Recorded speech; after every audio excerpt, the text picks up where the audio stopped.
Hey guys, M.A.D.D.Y. Anna, but today we are back with Distractible, and I am doing homework again.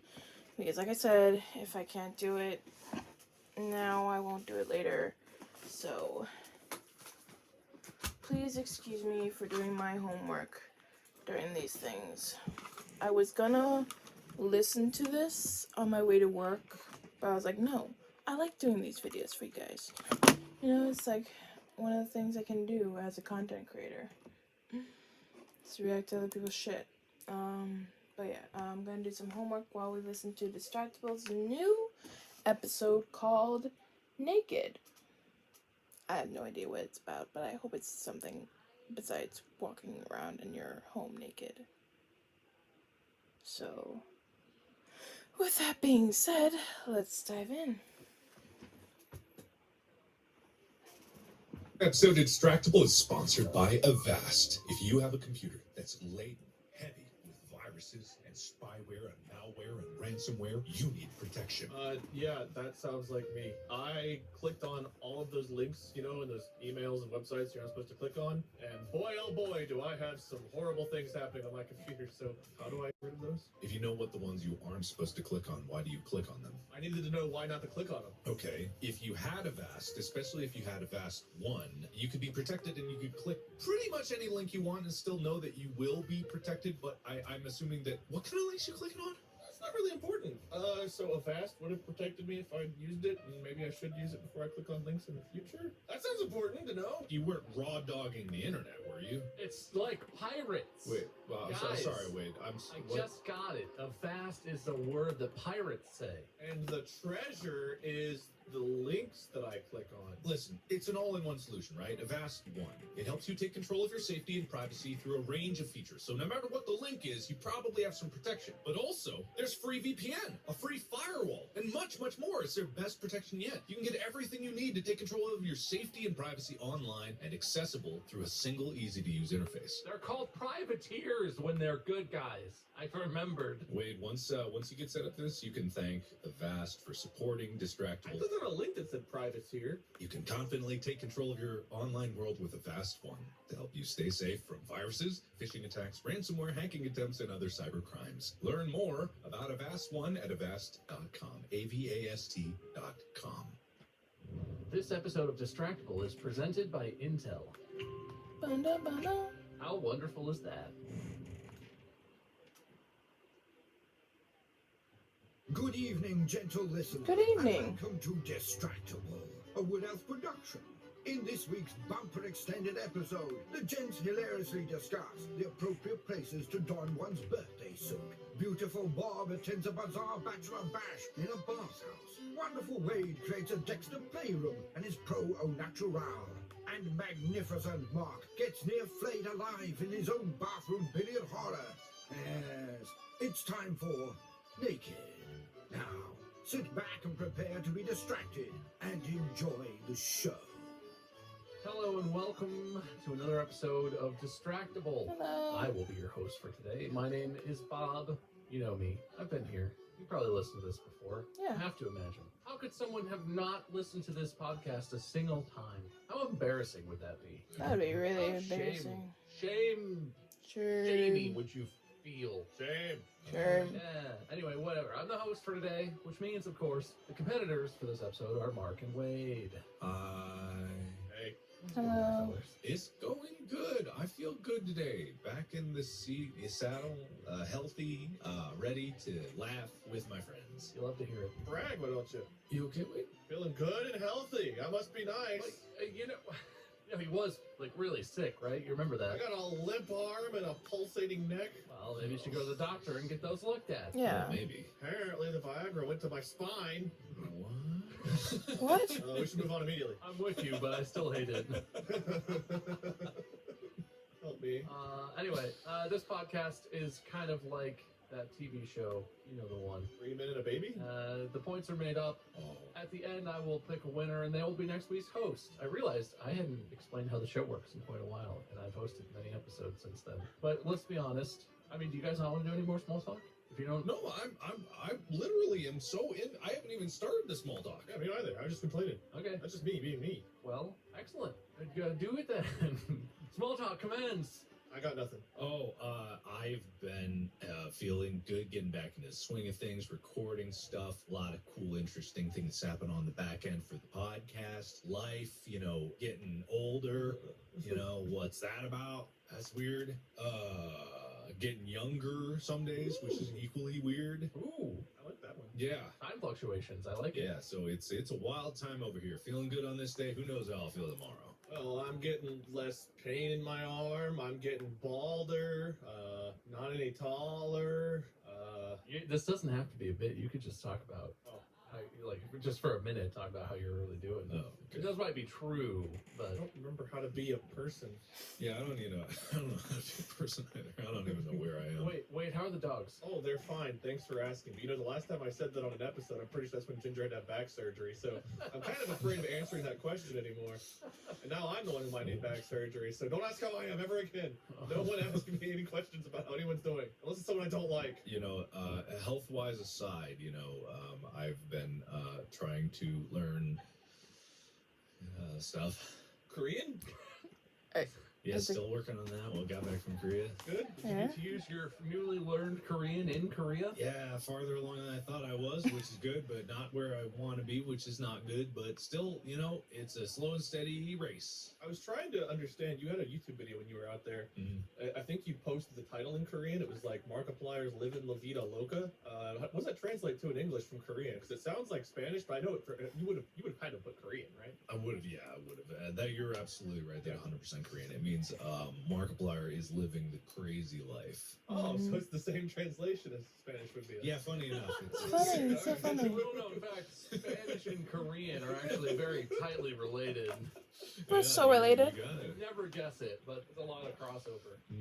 I saw that video. I was like, I thought he was going to Korea. I didn't know he was going to Spainico. Nope. Spainico? Good try. Thank you. Anyway, I'm also good. Not that it applies to this podcast much. I know we can see each other, I just really asked either, but I guess we should have. That's good. Yeah, I suppose so. I'm sorry. but I'm in a new office. It's still purple. That's pretty much it. That's cool. There's gonna be like furniture around me, but there's not right now. There's just a bunch of crap piled on the floor and 2 shelves. That's awesome. But I'm excited. All you need. And Will won't be mad at me because the AC in here is as quiet as I could find when I was ordering things. Nice. Dead silent. Nice, man. Oh, because you have like a separate studio now, right? Like you're not in your. Yeah, I'm in like a shed in the backyard type setup. So it's my own little room, and it has its own split AC system, which is like real quiet. Oh, that's dope. That's really dope. So when you go to work in the shed, do you like pack a briefcase and like get ready for work, and you just like walk to the shed? I'm kind of realizing I need to do that. I keep just like grabbing the key and being like, all right, let me head out there. But if I leave anything in the house, it's a huge pain in the ass. I'm not just in a bedroom like, oh, I'll just go get in the other room and get, like, I gotta put my shoes back on. Our backyard is a mess because it's like fall-ish right now. You So untrimmed grass from your fridge episode. Has it been trimmed since then? no, I haven't mowed the lawn in 8 months. The jungle that is your side yard. I do have to Move to the squeeze past the bush with the pipe in it. At least you know it's there. Now repaired the fabled location from the well-known story. God, I'm glad people have stopped asking me if my fridge is okay. Oh, well, you just said now they're gonna. No one would do that. They ask me. I get those questions. Staring menacingly into my camera doesn't really do anything. Business emails like, "Hey Bob, how's your fridge?" It's like I'm not Bob. And Well, you know you've had some trouble with your fridge in the past.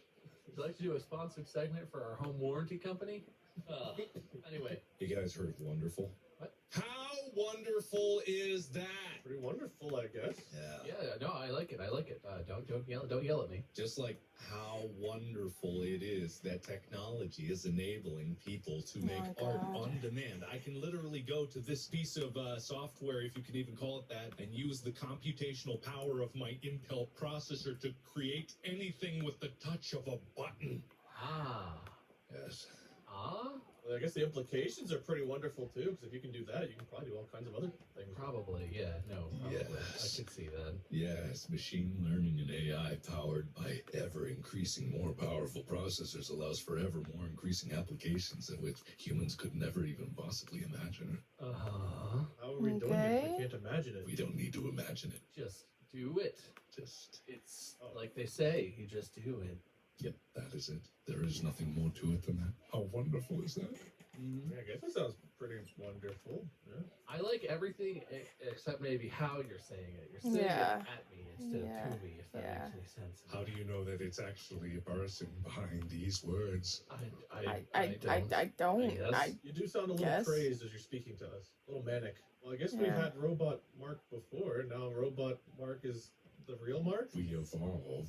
We grow. Yeah, you do sound We? a lot better than the last time we had Robot Mark. That's true. Market improvement. Market improvement.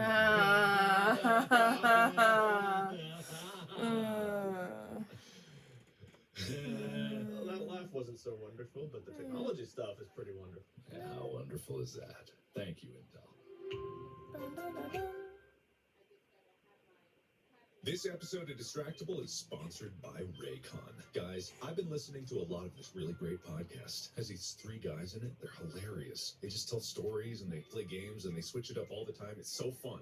Can you narrow it down? It's three guys. They've been friends for a very long time. They have a podcast where they all three basically swap stories or hunt things down on the internet or basically talk about the world at large. That's not interesting. That's really boring. That sounds awful. It's good. It's unique. It's individual. And my Raycon wireless earbuds make them sound so goddamn good. Well, I do like Raycons, but I use them to listen to music and good things, not podcasts. Yeah. Nice. No, it's good. It has a lot of potential. There's a lot of features with this podcast. And my Raycon everyday earbuds look, feel, and sound better than ever before. And it makes these three guys feel like they're my friends and they're in the room with me. They're not your friends, okay? That's a parasocial relationship. They don't know you. The Raycon. True. That's the most interesting thing you've said in this entire conversation. I love the Raycons, man. I mean, they have over 50,000 five-star ratings, which is 50,000 or so more than probably people that like that podcast. Sorry, I'm taking off my about. Their shoes. customizable sound profiles. Nice. Noise isolation, so I don't have to hear podcasts. Way better to listen to music, which is really the best way to use your Raycons. And they have an awareness mode, which apparently you don't, podcast liker. Go to buyraycon.com/distractible today and use my promo code Distractible to get 15% off your Raycon order. That's the podcast is called Distractible. BUYRAYCON.com/DISTRACTIBLE with my code Distractible to score 15% off. Buyraycon.com/distractible. Code Distractible. Little Mike, proud sponsor of Little Moments that feel really big. Oh. I did go to a museum. I saw fossils. Fossils are something from things that were there a long time ago, and dinosaurs could be really big and some could be small. I don't know What is how old a this? dinosaur would be. Probably maybe 1,000 years old. Little Mikes. This Oh, what's podcast that? is brought to you by Aflac. Every year, What the millions of heck is people going are hit with on? unexpected medical bills that their health insurance wasn't designed to cover, causing debt that can make a huge impact on their lives. What's going on here? Aflac believes the cost of health care shouldn't come at the expense of peace of mind, which is why they are on a mission to help close health and wealth gaps for Americans everywhere. To learn more about Aflac's mission of caring and how they are working to help close the health and wealth gap, go to aflac.com/care.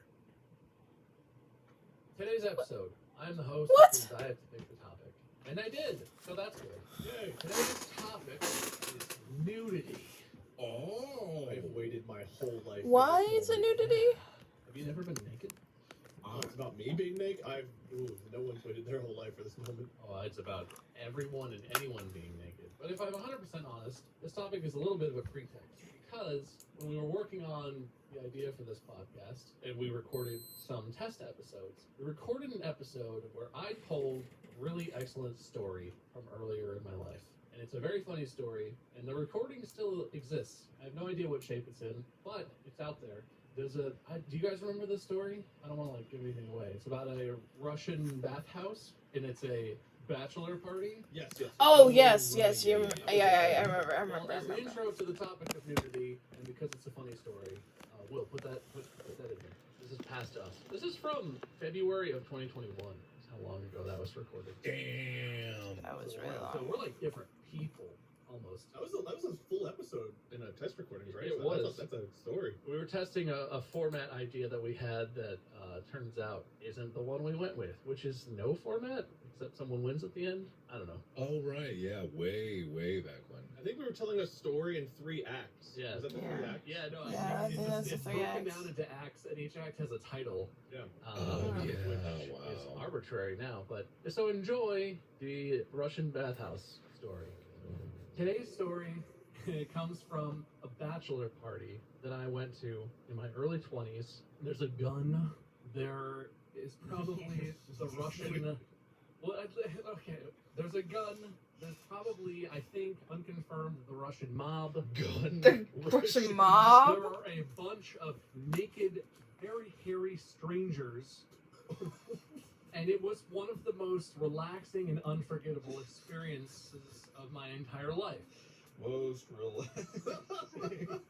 So And obviously, unforgettable. there's a path that brings us from the gun and whatnot to it being relaxing. Well, the gun and whatnot. I can connect the gun to a few things. Yeah, The gun to the Russians to the naked hairy strangers. Sure. Russians, as we all know, very naked, very hairy, generally as a people. That's their culture in a nutshell, yeah. Oh, Mark sees the whole story then. Yeah, pretty much. And then most relaxing, that just goes back to the Russians, naked, hairy, and gun. That I have no questions. I know the story. You know what happens. Yeah, it's weird that the most concerning part of this is the word relaxing after hearing the rest. Yeah, well, we'll get to it, okay?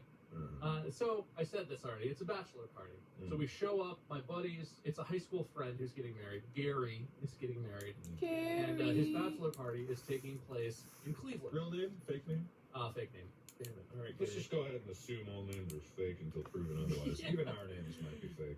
There's a gun involved, so obviously fake name. I'm changing my own name in this story. You won't know which one is me and what I've done. Are you Gary?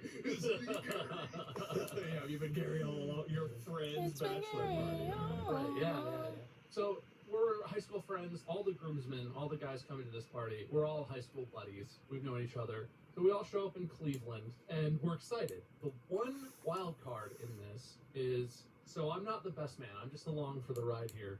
The party planning was handled by Gary's best man, James, but primarily by James's cousin, Leroy. Jenkins? Now, we're all of us friends. We're all early 20s, about the same age. Leroy is older. Leroy is, I think, 33, 35. He's old. But not old. You're not saying that's old. He's not an old man, Okay, but we're he's like approaching that age. I don't want to. he's like a decade older than us in at this the story. time because you're So in like your 20s. we're like young guys, right? We're like in Yeah. college age guys. Gary is basically a grandparent to us. He's in his 30s. He's not that old, but you remember when we were that when you're 20 years old and you meet someone and they're like, "Oh, I'm 35 and I'm a businessman." You're like, "Oh my god, get out of here! That's Get so away from me with old! your death stank, Grandpa." And so like Leroy is legendary. We don't know Leroy. Leroy has Wait. like a rep Legendary? for getting into shenanigans and parties. Wait, is he the Leroy? Like the Yeah, Leroy like- Jenkins Leroy? Like James tells us stories about cousin Leroy. Like, yeah, he was on this yacht. He met this dude in a club and got together in Miami. And then, like, Leroy's done some stuff. We don't know him personally, but we know of Leroy. Is Leroy And so- Russian? No, Leroy is. He's a cousin of my friend I grew up with. They're friends. They live in Ohio. He's from How Cleveland. hairy is Leroy? And well, he's actually pretty hairy. Oh, we're getting somewhere now. Leroy naked, got it. How much Yeah. gun does Leroy? Leroy is neither the source or the crux of the gun part of the story. Well, he's involved with it. He's tangentially involved with the All gun. right, we'll get to that, I guess. But so Leroy has taken the lion's share of planning this party, right? The only info we got is these are the dates. Show up in Cleveland. We book a hotel. And traditionally, the groomsmen pay for the party, right? The person who's getting married, he doesn't have to pay for it. It's his Right. party. So they're like, everyone pays a couple $100 or whatever. They told us the amount. So we all showed up on the right day with the cash in hand, like, we're ready to do this. No idea what's happening. Starts off super normal. So it starts off, we show up, like, we drive up Friday night. I think I was in college, so I was living in Cincinnati at this point. So it's like 5.5-hour drive up to Cleveland. Late Friday night, I get in, we all check into the hotel, wake up Saturday morning, it's bachelor party day. All day Saturday, all we know is we're partying it up. So we wake up, you know, mid-morning, and we go to this cool place. We just go to like a normal restaurant. I think it was the Market Garden Brewery, which is a pretty cool place in Cleveland. It's like a craft brewery, gastro pub sort of thing. They're known for having confit duck wings that pair very well with their locally sourced IPA that they make in-house. It's a very like early 20s thing. Obviously, we're all freshly 21 years old, never drank a drop of liquor in our lives, but suddenly we're into craft beer because that's what you do when you're 22 years old and you're going to a bachelor party.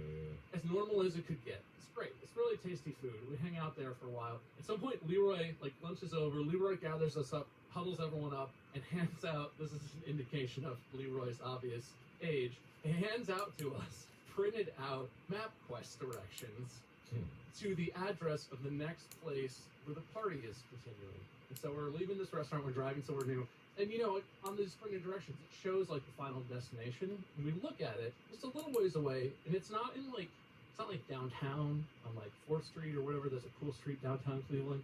It's not in the area where we know all the breweries are. It's like in an industrial area. And we all kind of look at it. We're like, okay, maybe he knows something we don't, but you know, we're here for the party, so sure. We load up, we follow the directions, and it does indeed go to what is essentially an industrial area in Cleveland. If you know anything about Cleveland, Ohio, there are some pretty cool, pretty good parts, and some parts of it that are okay, and some parts of it that it's kind of a meme that if you go there, you're asking for trouble. There's a couple YouTube videos that are made as jokes. They're like tourism videos, you know, where it's like, come to Cleveland. One of the lines from one of the songs is, don't go to East Cleveland or you'll die. It has a bad reputation. Let me guess, the directions go straight into East Cleveland? If there was a monument at the center of the worst part of East Cleveland, I'm pretty sure that's where we went. The area that we drove into looked like there had been a zombie apocalypse there, and it never got any better. Like, and Cleveland is part of the Rust Belt. Like, this is because, you know, they used to have steel factories or steel mills or whatever. They used to have, like, industry, but that's all gone now. That doesn't happen anymore. So now there's all this empty, you know, warehouse space and steel mills and whatever, huge buildings. Finally, we arrive at the address, which is, as far as we can tell, a fenced-in gravel parking lot. Which, fine. There's a fence. It's good. It seems sketchy, but, like, we're here for Gary's bachelor party, right? Like, we're here, man. So whatever this is, I'm sure it's great. Trusting Leroy. And yeah, so we park out in this fenced-in parking lot, and Leroy indicates there's like a building, like a little 3-story building. It looks like residential. Doesn't have a sign, nothing that explains what it is. He's like, that's where we're going, boys.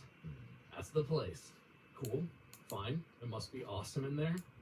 So we start walking over. As we're crossing the parking lot, there's a guy sitting in one of the cars by the entrance, and I guess it was his job to like guard the parking lot. He works for like the establishment that we're going to. And we're like, cool, you know what, that's actually pretty good. I was a little worried about the cars. He's watching, you know, great.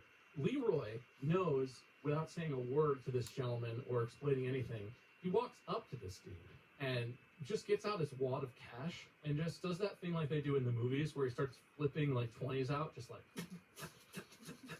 hands this dude, I don't know, $100, $200, no idea. For me at that time, that was like a life savings. Like, he hands away a ton of cash, and we're like, okay, cool. And as we all single file walk by the dude in the car, we realize why he gets the cash and why no one talks to him. It's because he's not just sitting and watching. He has a shotgun between his legs, like ready to rock. He's sitting here watching our cars, guarding them with a shotgun because he might need a shotgun to sit in this parking lot and make sure our cars don't get broken into. Okay, wait, no, okay. Question, I don't know expert shotgun handling, but I would not qualify as shotgun between my legs as ready to rock. Well, so he's sitting in the car, right? Window Mhm. down to accept the cash payments. The muzzle is aimed towards Sticking the floor. up. Oh, No. down. So it's like the butt of the gun is aimed towards him. So if he reached down between his legs, he could come back up with the shotgun in like shoulder ready to fire position. For some reason, I thought he was outside the car and he was leaned up against it with his legs kind of like crisscrossed to the shotgun was between his legs. He's trying to conceal a shotgun casually. There's only one way in and out of this place, and you have to go right by him to get in, right? Yeah, so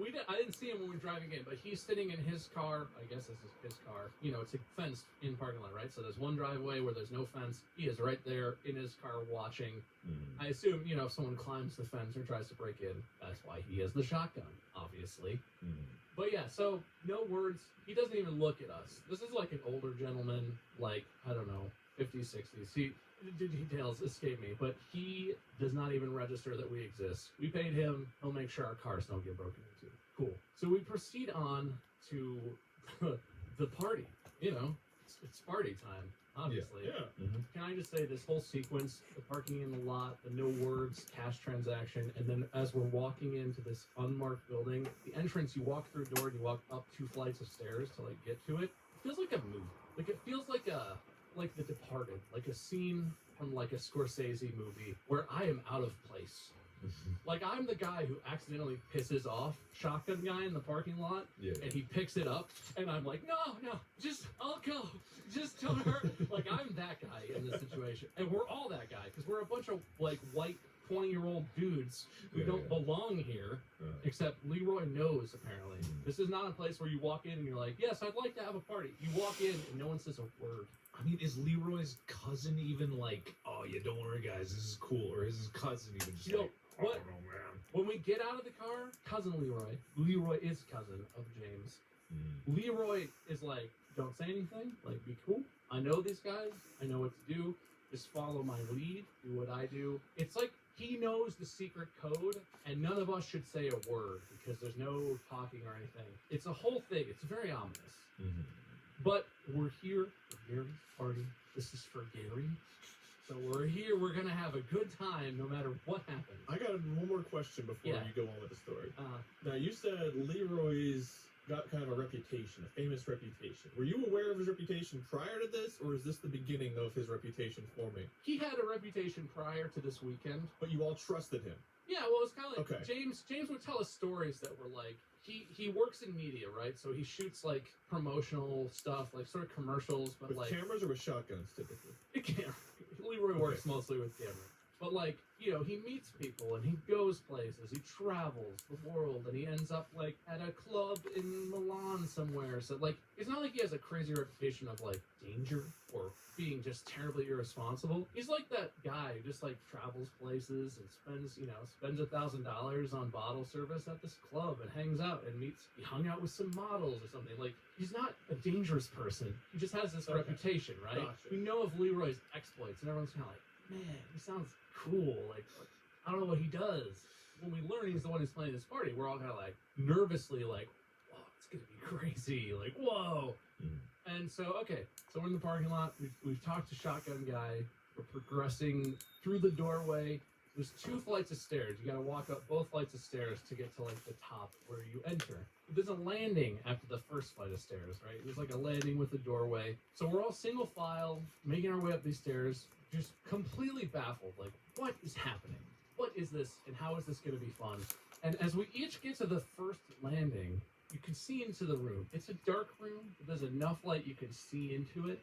And the image in that room that you get as you skate right past it, continue up the stairs, is like 8 or 10 naked, middle-aged guys lounging around with cigars and shots of liquor.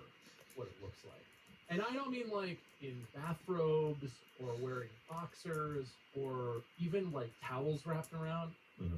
Fully naked, middle-aged, all very hairy, of varying degrees of like of sort of balding, sort of like slicked back hair, all with cigars, bottles of vodka on the table. All of them, you know, have shot glasses in front of them, just sitting there. Is it a bath? Is it like a big sauna? It's just a dark room. It's just a dark room? Are they watching something? Are No, they just they're sitting... talking in hushed tones, very casually, Why calmly hushed? sitting there, talking. What? Okay. This building you're in, is this labeled? Is this like a No, place that... not a sign anywhere. Not on the parking lot, not in the exterior of this building.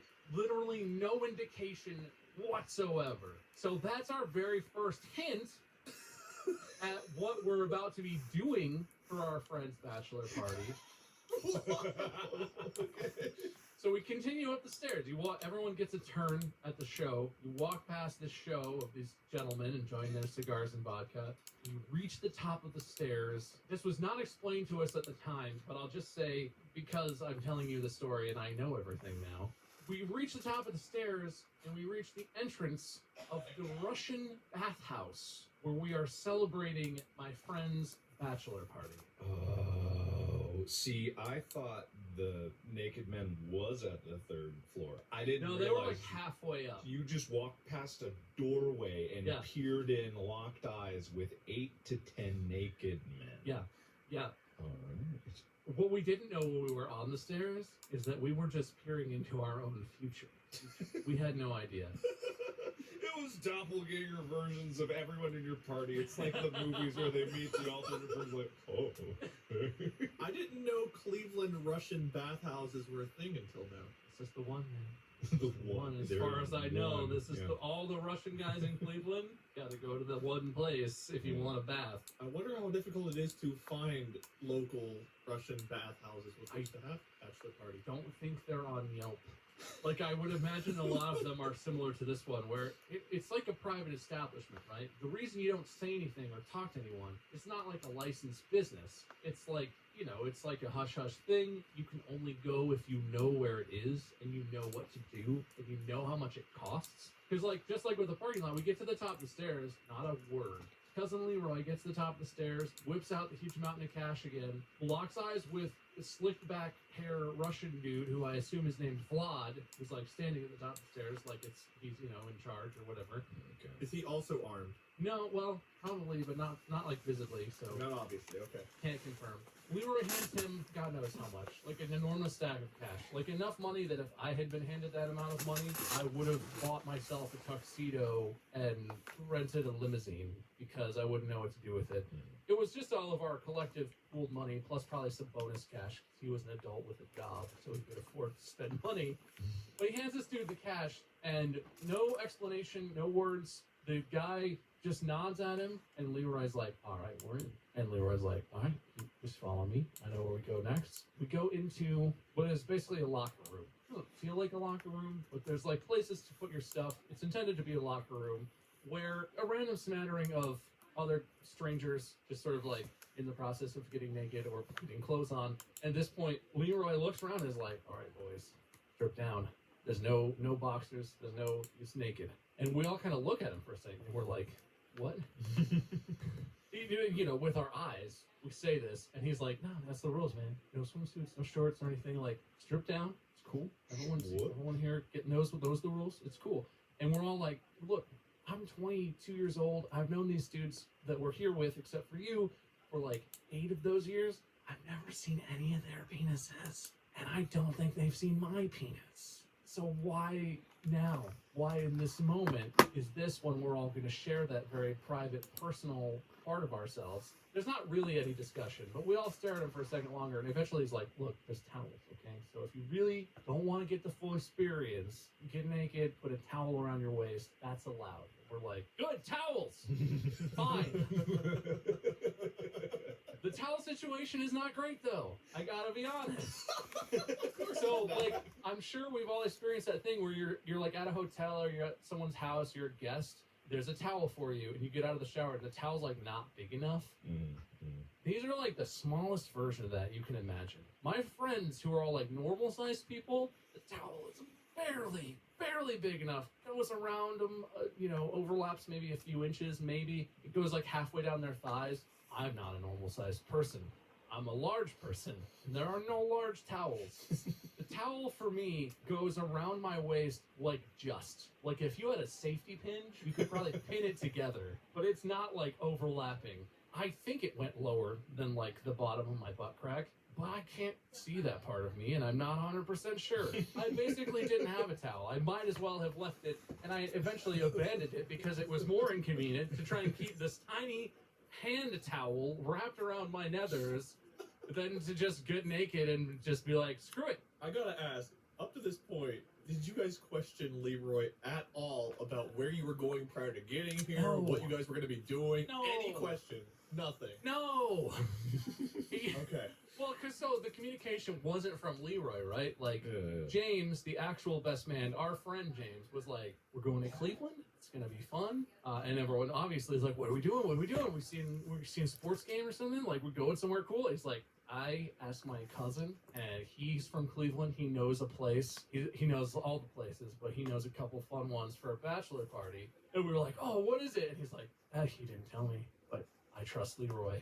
And we trusted James. All right. So you abandoned your towel. So we're all basically naked. I mean, even for the other guys, the towels not do anything. If you're wearing a short towel like that and you sit down, I think we all can understand the physics of how inadequate that size of a towel is to actually cover anything. We were all effectively naked. So that was like a level of discomfort that none of us were emotionally prepared for. We're very traditionally repressed people. I still am. We weren't ready. But like, we have no choice. We're in this place. I assume at this point, if I walk out, having not partaken of the bathhouse amenities, I will offend them, and they might shoot me. Maybe Shotgun Guy doesn't let you leave until you've done everything. I don't know. So, like, we don't belong here, and I'm not talking to anybody. I don't know if they speak English or not. So we all just lean into it, right? No choice now. We only brought 2 cars. Because I will say, we will be drinking. We have been drinking. There were designated drivers. Each car that we had with us had a designated driver. There were a couple of friends who didn't drink anyway. So they were like, I don't care. I'll drive. I won't drink. So we're not like being irresponsible. But the rest of us, thank God, there's a lot of vodka. Russian people and vodka. I thought it was like a meme. That was like an internet meme, right? Like, Russians love vodka. Everything. Hey, dude, man. Everything comes with vodka. I have been to Russia one time. I went to St. Petersburg with my family. And I was 17 or 18 years old. And every time we ate at any restaurant, every place at the table had a shot of vodka set up with it. Even for children, doesn't matter. Like, there's just vodka everywhere. And not like they're trying to get kids to drink. They're just like, when you set a place, it's like plate, fork, knife, spoon, napkin, vodka, water. That's how you set a place. It's not at all a joke. Russian people love vodka. And what's the legal drinking age in Russia? Is it just yes? I don't know. I would assume there is one, but vodka's not even on the list of things you can't drink. You just drink vodka. If you want vodka. I don't know. Right. I have no idea. So you guys are naked, abandoning your towels. Towels aren't working. You got the vodka. Is anyone clinging to their towel? Like, just out of desperation, they're making it work? They've tied 2 towels together? Yeah, a couple of the guys are definitely more uncomfortable. I'm like totally screwed, right? Yeah. Like, my waist is too big. So I'm one of the earliest adopters of like, fuck it. Yeah. Fine. But this place. So all of this setup, it's the most uncomfortable situation that most of us has been in with each other. This place is amazing. And since I've left, I've dreamed about going back to it. I kid you not, the stuff, a couple things we'll get to that are a little sketchy, but the stuff in this place, the main attractions, are so good. I dream about going back.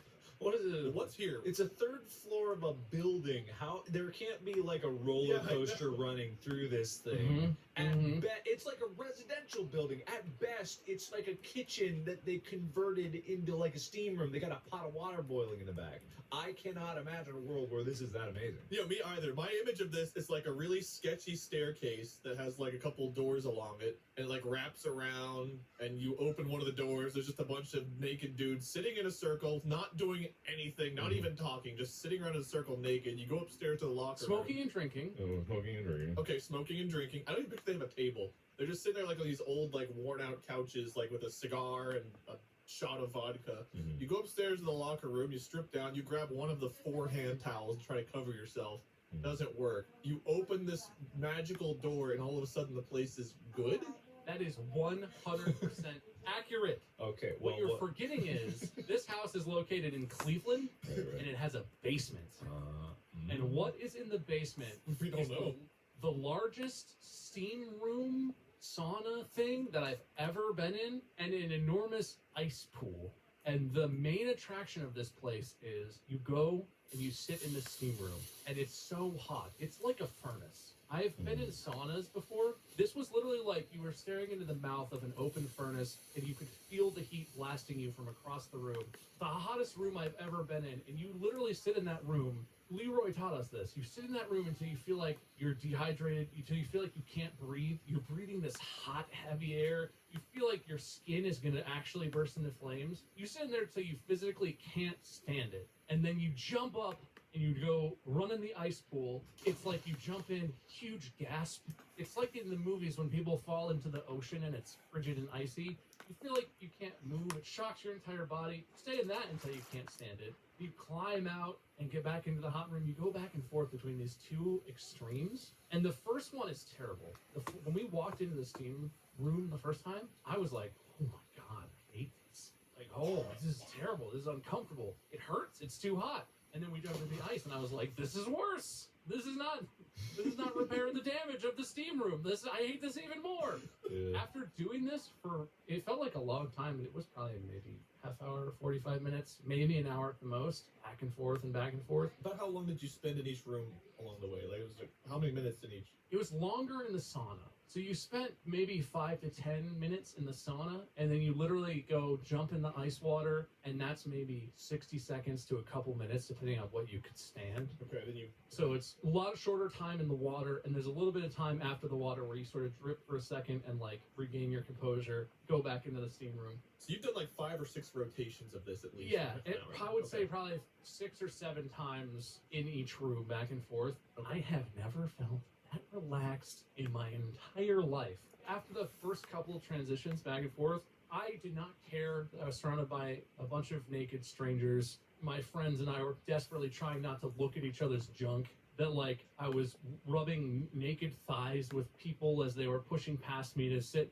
Like, I didn't care. The sensation of that, shocking your body like that, the most intense relaxation I have ever felt. It was, like, exhausting how relaxing it was. And, like, that's the part of all the rest of this that is kind of intimidating and kind of ridiculous, and we're not even done with all the stuff that's a little concerning. That part, I think about that, and I'm like, man, I would do all that again to feel that way, to get that relaxation, to feel like not a muscle in my entire body had any tension at all. Crazy. The rest of it aside, that's amazing. And if you ever get the opportunity, highly recommend it. So but eventually that... go ahead. I was just gonna say, you gotta know a guy named Leroy. You gotta go to some parking lot in Cleveland. You gotta go up this Mario 64S staircase. How does it get to the basement? You never clarified that. There was a separate staircase to the basement. There's another staircase. Yeah, well, okay. There's the naked staircase, and there's the one where you just walk by the naked people. Yes. There's the haunted staircase where if you look in the room in the second floor, don't look in the room. You will never go up or down. You will keep walking, and they will look at you, and they will get closer. You will be up and down the stairs, and you'll never go anywhere. And it's just like you're trapped in that zone. And then there's the other staircase. So after you do this rotation, however many times, and you're super relaxed, do you get your own, like, dark room that you get to go just sit in with your friends naked? Like, do you get to replace those guys in that room so that someone else can walk by horrified seeing you naked sitting there relaxed? Essentially, yes. Great. I was hoping. We did not go to that specific room. We went to another room where there was actually a table, because the process that follows the relaxing sauna ice bath stuff is you go first to Vlad, who's the guy who cooks you steak. Wait, Vlad, the guy at the top of the stairs? No, it's a different guy, but I just call them all Vlad because that works for me. So Vlad too. Vlad, the steak guy. So we went and we picked our lounge room, our post-relaxation lounge room. So you don't order. There's no sides. There's no input. Vlad shows up with a platter of plates. Each plate has one fucking huge steak on it, piled with garlic, literally like 3-inch high pile of garlic, and he just hands them out, and he's like, here's your steak, and then they set bottles of vodka on the table. God. And so Vlad the steak guy brings you your steak, you eat your steak, obviously, and you don't ask any questions. Then the next guy, Vlad, the cigars and vodka guy, comes and makes sure that you have enough vodka, right? Because you might have drank all your vodka. He comes, gives you a couple more bottles, makes sure you're set, and then hands everyone a cigar. You don't pay for anything, no questions asked. There are not types of cigars. I've smoked cigars, I enjoy a cigar. Usually it's like, oh, I have my favorite brand, or I have my favorite specific cigar. He just had a box of some cigars with Russian writing on it, and you got a cigar, and you smoked your cigar, and you drank some vodka. And then the last guy, who I assume is Vlad's cousin, Vlad, offers to rub you in a dark room for a maximum relaxation experience. And I'm not exaggerating this. From our room where we're lounging and eating, all naked, by the way. Hard to forget that for me, but I want to make sure everyone listening understands that we're naked this entire time. That's the only time in my life I've ever eaten an entire steak naked. Smoking a cigar has never felt so terrifying because when you smoke a cigar, ashes fall off of it. Ashes are hot, and I was naked. So you have to smoke a cigar like it might kill you if it touches you, because it might. Because if I burn my ball sack with an ash from a cigar, I'm going to be very upset. And then finally, Vlad's cousin Vlad comes in and is like, you want a massage? And we're all kind of like, I don't know if this is part of the service or if this dude is here for his own purposes.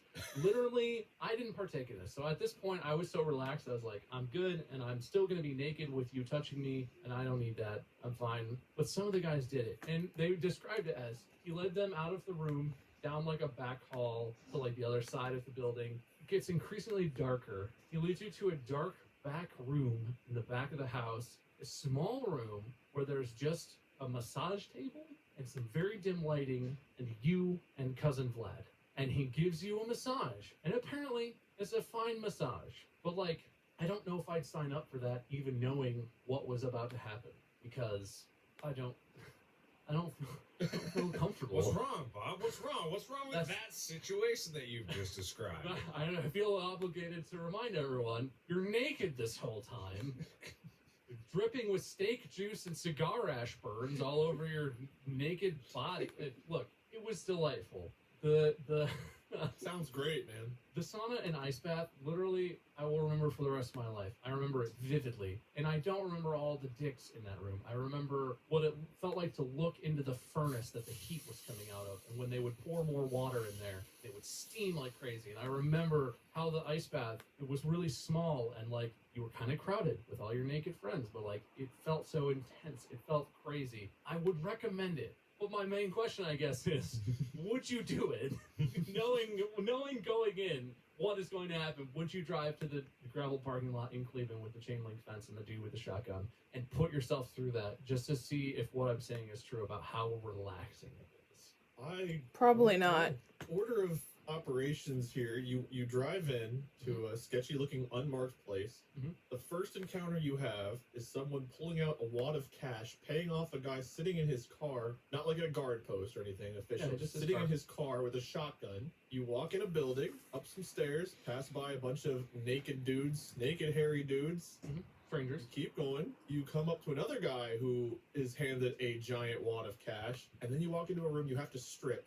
You reluctantly strip down, you put on your hand towels, don't cover anything, you go to the furnace room for a while, jump into freezing water, furnace room, freezing water. Basically this, like, what sounds like torture back and forth to the point where you're just, like, your body is so tortured, it's just, like, numb. It's just like, I quit. You feel nothing. Relax. I don't care. Then you go to another room where another guy you haven't seen before comes in, gives you cigars and steak while you're drinking vodka naked with your friends.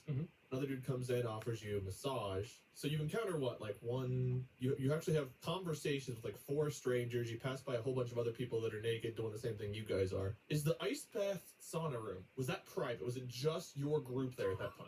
No.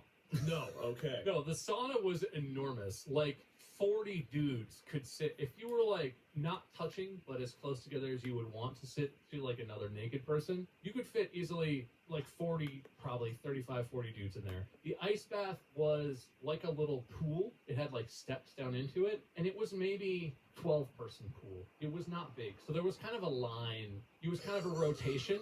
Sometimes if the ice bath was full, you come out of the sauna and like wait for a second while the guys are rotating through or whatever. But like Everyone in the entire establishment was in one sauna and one pool collectively. The room, This is all dudes here, all men. all dudes. Okay. Not a woman in the entire place from the parking lot to anywhere in the building. The room post sauna was quasi-private. No one else was in our room. There could have been like a couple more people, you know, across the room or whatever, and the doors were open. But it was like our little room where we got to hang out.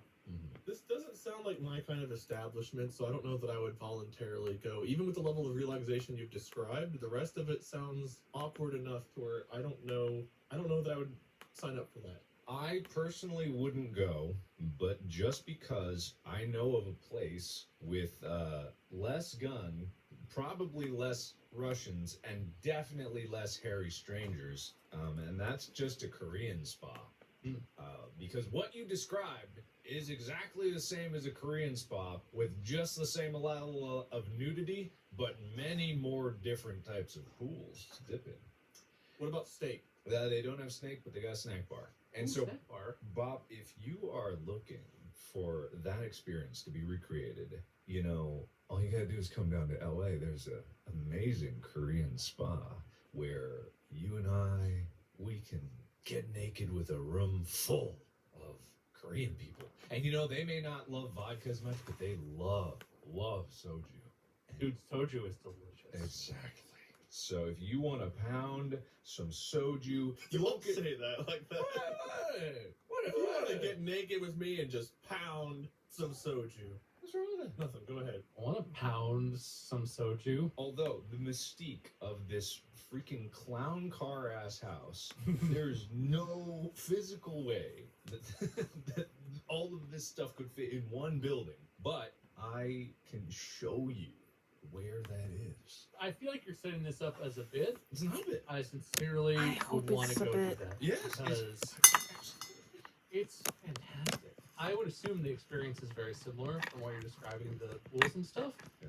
Literally, I told you this whole story, and you've heard all the concerning bits, and despite all of that, this is a great experience for me. Yeah. Purely because of how I felt after doing the ice bath and sauna stuff. I would 100% come to LA and go to a Korean spa. Snack bar sounds delightful. I love soju. Soju's delicious. You know, honestly, Pineapple soju. I'm sure there's one in San Francisco near you. I hope not. believe there might be one in many other cities. I hope because not. just the whole concept. I know actually that Russians love the whole naked thing, and it might just be do that. you? I know it for a How fact. do you know this about Russian people? Because Well, he's because 1/3 Russian. no, oddly enough, but Alex, my personal trainer, has told me a similar thing. But the way that it's set up, I believe that every single Russian bathhouse is exactly as you described. Because he also has You have the same described... experience? Exactly!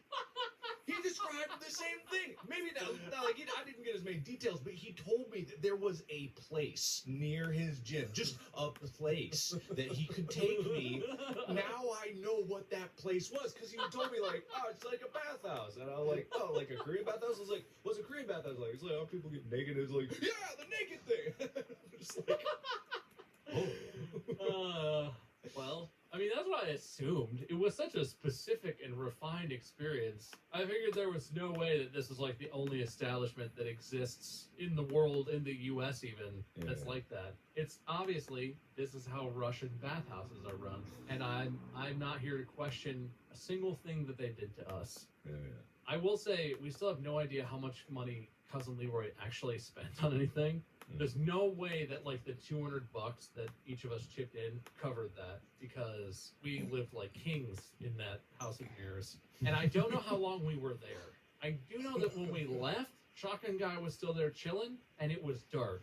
And we started this with like an early lunch, like a craft beer brunch. So we were there for, I don't know, 5 hours, 6 hours. Who could tell? I have no concept. I have a couple questions still before you wrap up here. Yeah.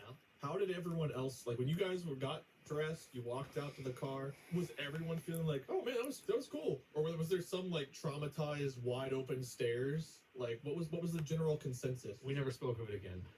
Even as you left. So I will say, it was when we were hanging out after the sauna, when we had dinner, well, whatever, we ate steak and drank and had cigars. We were hanging out. It was great. Everyone was so chilled out. Everyone was completely over the uncomfortableness of, you know, how repressed we were and how we felt about being naked around each other. And the vodka helped with that, and the cigars helped with that. It was just like everyone had a great time. While we were in it, it was like a party. It was great. It was a great bonding thing. The moment we all had like our clothes back on and we looked at each other and we looked like ourselves, it was like silence. We filed out of the locker room, single file down the stairs, through the parking lot, into the cars. Nobody locked eyes or said a goddamn word, as far as I recall, until we were like at the hotel. And like we got to the hotel, everyone gets out of the cars and they're like, you guys want to get some dinner or something? Like nothing happened. And I've never talked about this with any of those dudes, but it's like the shared experience thing that I know happened and is definitely not a fever dream. But yeah, no, it never again did we speak of it or talk about anything that happened in the place. It's crazy. Do you still talk to the groom or the best man? Yeah, we're all still buddies. We're spread out. Obviously, I live in California now. One of them lives in Indiana. One of them lives in Iowa. One of them lives in Cleveland, actually, now. He moved from Columbus to Cleveland. Too addicted to the bathhouse, he had to be closer. I would assume. But we're all still friends. We stayed friends and hung out plenty of times after that. But never naked again. Never naked, and we don't talk about it. It's a one-time event. So if they're listening right now, then some memories were brought up that they maybe didn't want to have. I'm going to recommend this to those specific guys and just be like, hey, I made this thing with some friends. Like, the topic I thought might interest you. You should check this out. And I would want to just see their face. Yeah. like as I lay out the story. And I'm sure they'd realize immediately, like, oh no, he's going to tell the story about the bathhouse. I thought that was a fever dream. Because it starts with the bachelor party, and they all know what happened. You know what happened. They all know. I guess the most important question is, what did the groom think of it? Oh, he loved it. Oh, he loved it. He loved it. He was a big hippie, so he was way less hung up about the nudity than a lot of the rest of us were. It was still kind of weird because we had never been naked together as friends, but like he was immediately like, yes. He's also Polish. He's a lot of Polish family. He's very like proud Polish person. So some parts of the experience connected with him. Vodka is big in Poland, I think, and he loved it. So That's good. that was a big win because he had a great time. Good. How was the steak? Was the steak delicious? It was actually pretty good. I couldn't tell you what cut it was because it was so smothered in garlic. Yeah. But like top steaks I've had, I don't know, top 10 maybe. Good steak. Good steak. I would love to get a layout of this building because as you've described it, it sounds like a clown fun house. Like a house of, like, I don't know, staircases everywhere, pool and furnace. Somewhere there's a kitchen where steaks are being made. All of these dark rooms. There's like 3 lights in the whole building in my brain. It just proves to me It's that not inaccurate. it must not be that difficult to build a murder room because someone had to be commissioned for that. No one asks question. Probably the people that built that sauna are in the cement foundation of it. That's amazing that can even happen. Do you know that whenever I built my office that I'm in, the guys who built it like hesitantly approached me to ask me what this room was being built for because I had them put in like so much soundproofing. I had them build this silent room in the basement with like easy to clean floors and stuff. They're like, You just have to lock eyes with them and be like, I need a very particular space to do my laundry. Hold on, Mom's calling me. Yeah. Yeah, Mom. Homework.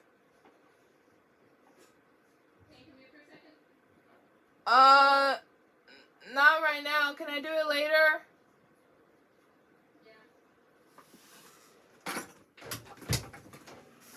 Alright, sorry about that. space I need is like I need the ceiling to be a certain height so that way if I need to stand up and really move around, like I got space.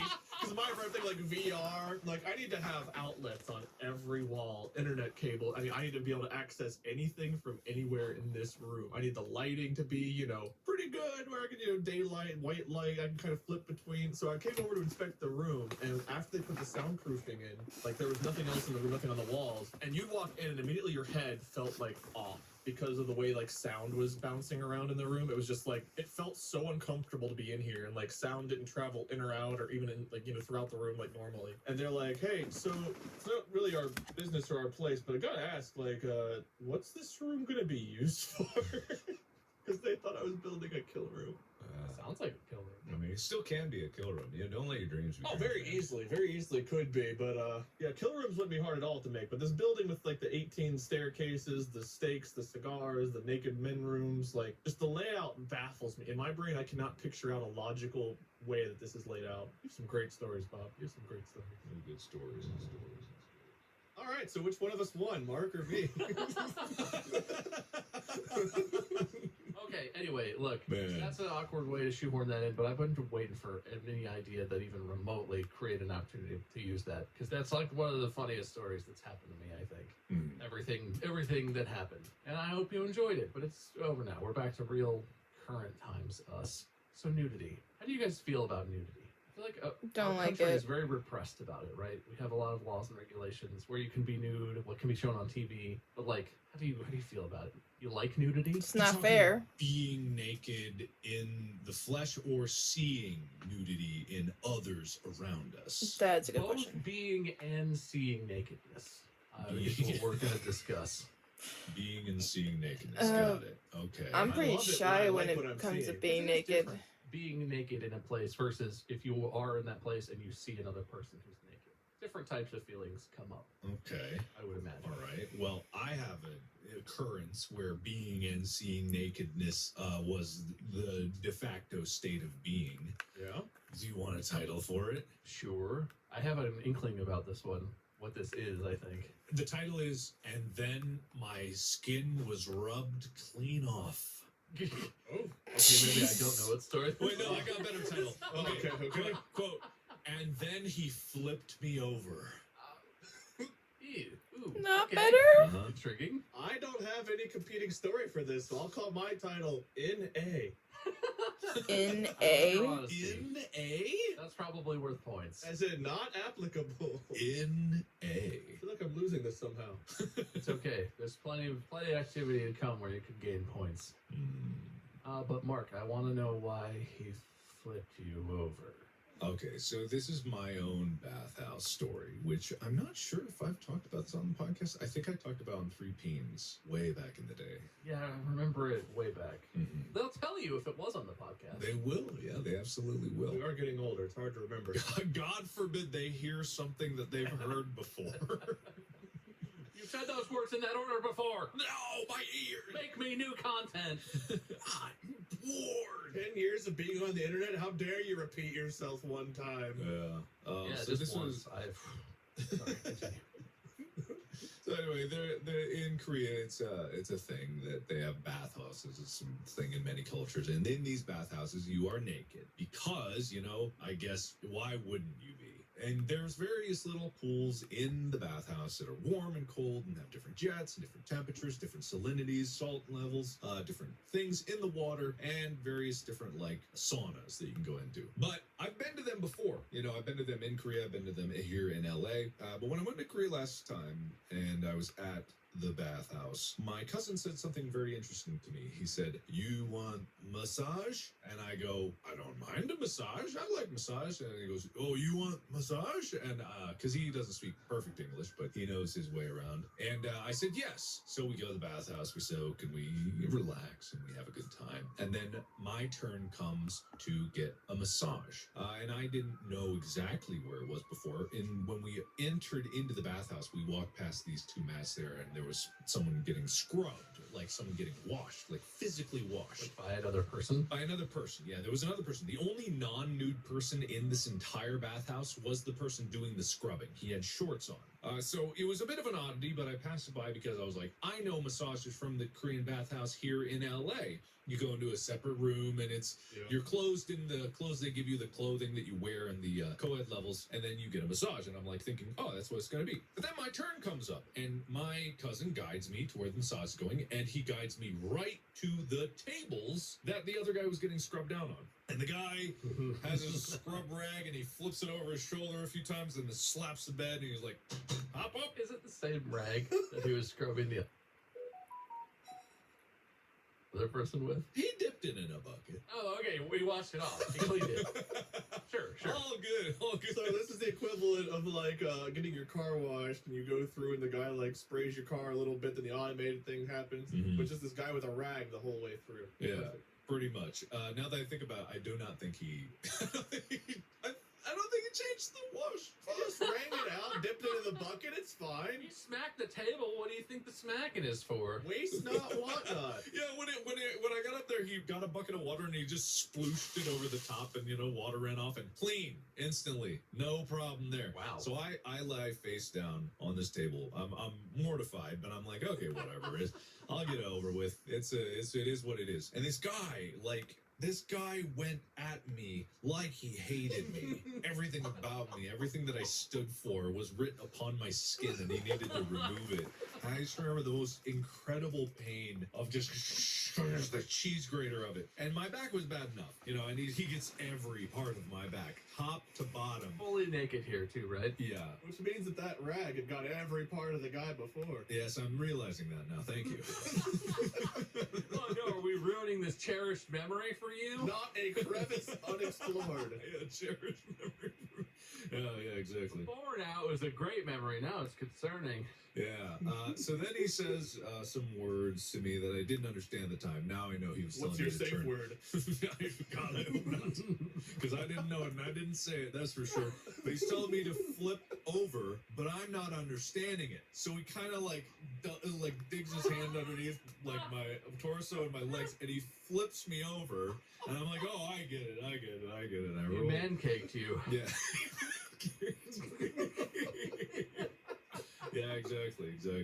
And then he continues to scrub, and I'm like, okay, I'm face up naked. My ghibli bits are all out in the open, but it is what it is. Here we go. And he goes just as hard on my my front. And then when he gets to my legs, he does this, what I can only describe as a long, smooth motion that ended with him pretending like my balls were not there. And he plows from toe to waist through, smashing my balls out of the way like bumper cars. Boom! Getting in my inner thigh. I can only tell you this guy was extremely thorough because it took 3 impacts to get my whole inner thigh on one leg before he switches to the other side. Oh my god. And you'd think he'd start on the outside of the leg to give my balls a break after being smashed to bits. No, he starts on the inside on that side and just wham! Same direction all the way. Just full connection. It's just, he didn't give a shit. With his fist, or just with part of the towel? How much was this? Basically a punch in the nuts? Basically, imagine it's the kind of rag where it has a little hand. It can slip over your hand on both ends, and he's kind of tensioning it to push it up and around me and scrape off. So he's kind of cupping both fingers. It's like his knuckles. Oh gosh! Just like that. And so, play knuckleball. Yeah, pretty much, yeah. So it was over before I knew it. And I swear when I got up, he had a cigarette somehow. I don't know how, but he had one. Was it good for you? This is not even a joke. I don't think, my brain is having trouble remembering it because I was in a bit of agony. But I swear, he might have had it the whole time, just he might have slapped the table with a cigarette, but I only remembered it afterwards when he was done. They don't use the hot rocks there. They use the cigarette ashes to help keep you up. Yeah, then he pressed it into my chest. He puts it out. You look over, there's just a pile of cigarette butts on the floor where he'd been doing that the whole time. Yeah, so whereas Bob's bathhouse story was full of was there steak in a room with cigars? Oh yeah, a huge steak and cigars and vodka. None of that. I got my balls batted around a bit and then sent on my way. That's so weird. You get a cigarette and a letter saying, if you tell anyone what happened here, we'll find you, we'll do it again. I don't think that's that, the practice itself of being naked and getting the massage thing, sure. And especially because that's traditional or whatever, it's a normal custom. That's not that crazy, but the punching of the nuts, I guess I don't know if it'd be more or less awkward if he was oh, let me scoot your balls over here real quick. But that It's less painful. Holds them up with his left hand as he punches your taint with his right. Yeah, I mean, I would prefer if they had some sort of ball spoon or something, and he was like, just flip these over and hold them in place so that I could scrub you without punching you in the sack He repeatedly. just hands you a ladle and he's like, move your balls. He can't speak English enough for me to understand. It would never could. He realized the quickest path. He looks up at you from your feet and is like, sack. You sack. You want keep sack? You want sack no hurt? Huh? Did you make any noise, or were you just like biting your lip, just like, supposed to happen? This is normal. I'm pretty sure I just tried to grin and bear it, but who knows what happened. I kind of blanked out there. And to remind you guys, it's not in a private room. This is literally on the edge of the hot tubs. Well, I imagine this is the entrance. Like, people are coming to make their appointments and just walk by you being punched in the ball. A bunch of guys smoking cigarettes, like, The door to get in there is just like 2 steps away. That's the main entrance. Oh, you turn man. and you're there. Oh, welcome to our bathhouse and massage part. Oh, my balls! Would you like to make an appointment? Yep. Well, not the entrance to the building, the entrance to the male side of the bathhouse. it's just a warning for what you're about to get in the male area. Oh, okay. So it is split up. It's not male, female in the same area.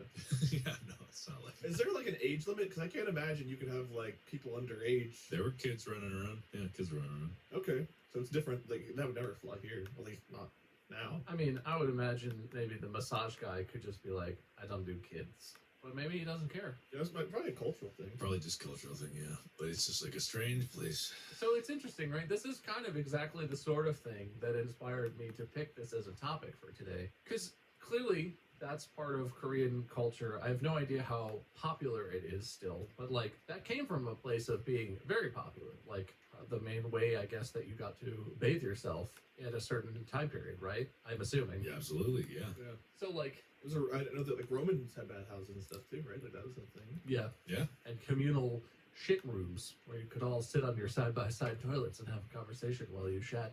Oh, Randy, that's a particularly bad one today. Oh no, I had chili. And you wipe your ass with the communal vinegar rag. Here you go, all done, yours. I mean, literally. Slips on the toilet seat. There you go, clean it off. You know where you don't see places like that, and where it's not part of the culture in any way, is in our country. I sort of know some of the answer to this, but I'll pose the question anyway. What happened to America that everyone is so concerned and upset about any nudity whatsoever? It didn't even start with nudity, I don't like know. not way back, but like even during like my grandma's heyday, right? Like when Elvis stood and they showed him like shaking his leg on camera, that was like a big deal for that to be something on television, where he just like did Yeah, the his leg little shit. It dance was like, that he did. that's too sensual for television.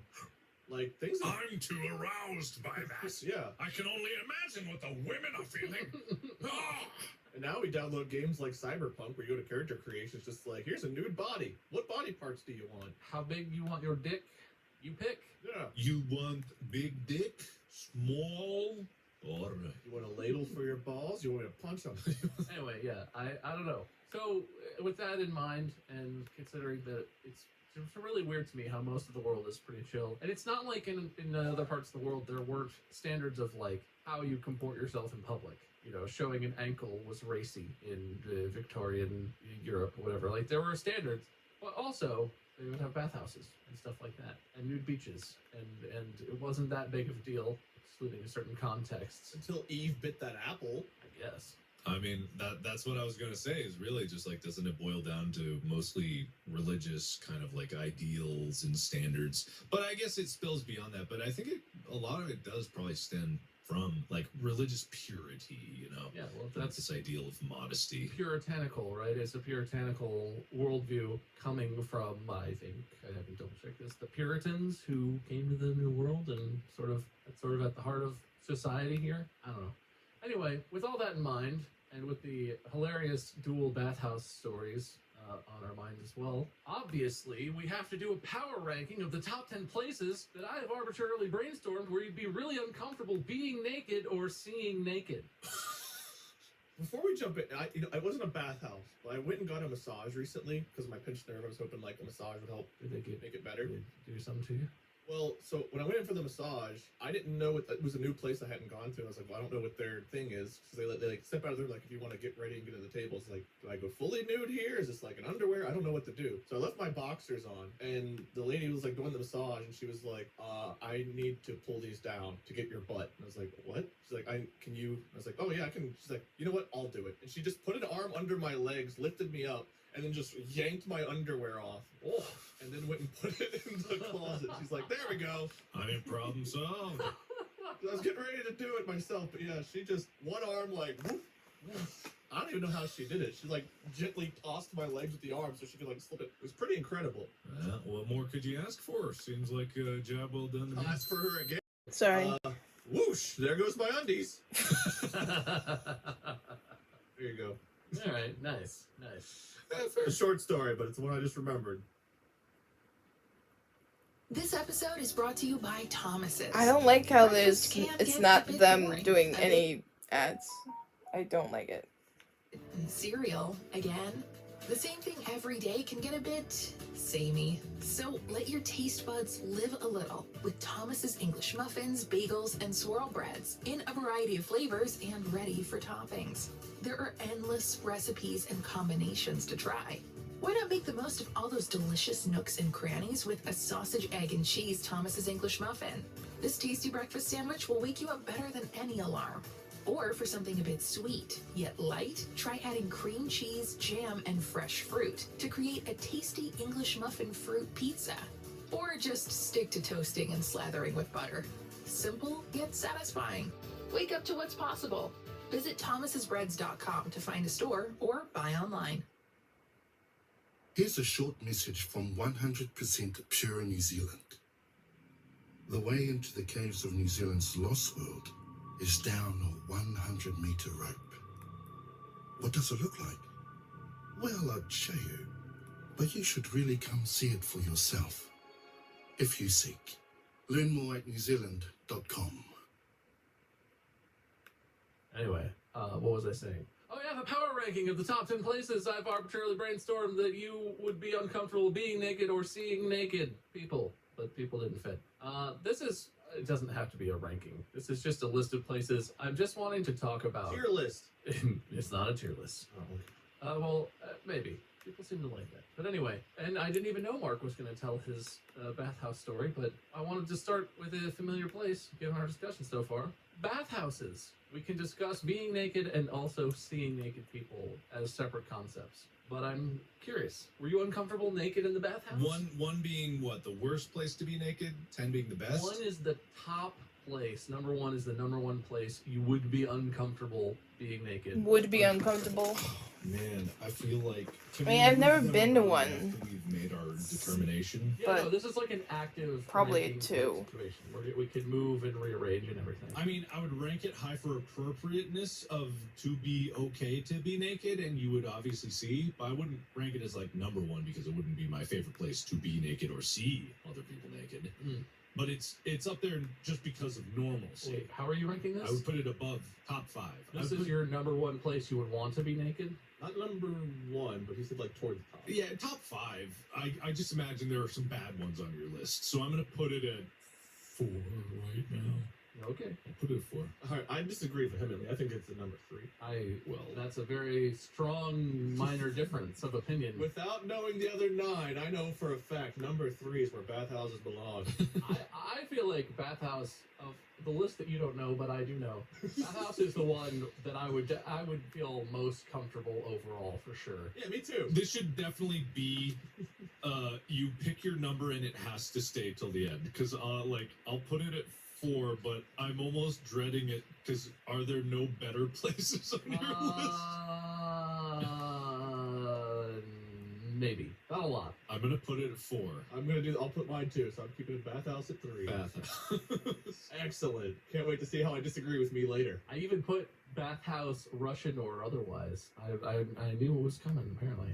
Okay, well that was a softball, you know? That wasn't so bad. And also I want to say, you can choose to ignore or theorize about how you are naked. But it's totally acceptable to just discuss it in terms of, I'm now in this place and I'm fully naked, and you can ignore any explanation of how. Because some of these, it may be difficult to get naked in a certain location, or hard to understand. Visiting grandma at the retirement home, number one place. The next one I'm going to go to is the gym where you regularly work out. So this is like the Planet Fitness that you go to 5 times a week. One. Am I working out naked?